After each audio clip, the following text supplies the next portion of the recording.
Because it might be, are you afraid that it might be in your blood? I'm petrified of it. And I mean, I'm really scared of it to the point where, you know, if there's food made with alcohol, you know, I don't eat it. Even if it's beer battered wings, and obviously there's no alcohol to that because it's been cooked out. But I'm so scared of that I try to avoid it because I know what it's like. And I loved my mom dearly, and she passed away. She was 47. She died last year. And she had a lot of abuse problems with alcohol and substance abuse. And I loved her a lot, and she went through a lot that I don't think people can understand unless they have also faced similar addiction problems. And they weren't mine, but they were mine. I mean, that was my mom. Right. And so I'm scared of it. But at the same time, there's a part of me, the competitive part of me, that doesn't want to let that take over my whole life. You know, I don't want to be known as the guy who doesn't do things. I want to be known as the guy who does do the right things. And that's not even the wrong thing. I would love to drink. I mean, I would. And there are times where I think I know I can beat this, and I know that I can do it and control it, but I'm really scared of it. But you've seen what it can do to your family. I don't know my real dad. He was an alcoholic and a big meth abuser, and he disappeared. And I saw what it did to my mom. It killed her at 47. And so I don't do it. So as a kid growing up, what do you have then? If everything around you is not good, how do you escape and then keep those dreams alive? What did you look to? For me, I looked to be the biggest radio and television star in the whole world, to be David Letterman.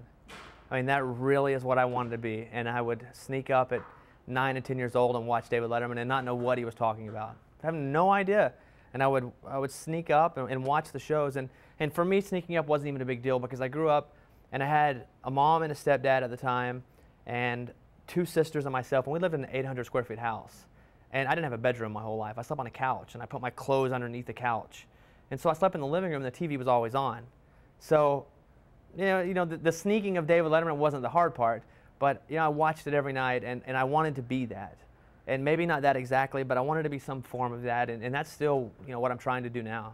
And I won't stay on the past too long, and I know you want to focus on the future, and we will, but how easy was it for you just to go down the wrong path of everybody around you was, even at school, your family? I mean, were you this close to going down that wrong path, or did you always know, I'm not even going to go there? It was never an option for me to go down the road of abuse.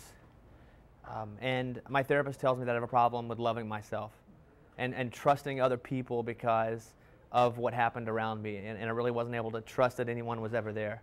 I'm really lucky to be where I am right now, especially because of my younger years.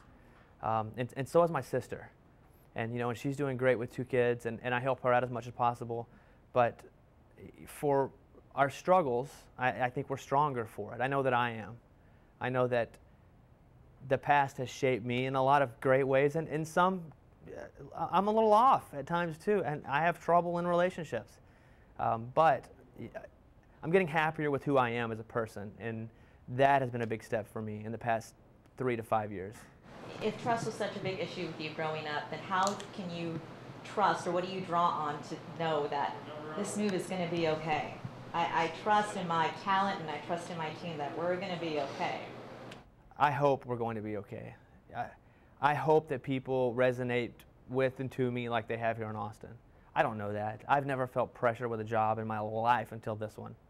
You know, in Austin, I started as just a single person night show, then a single person morning show that was expected to do nothing.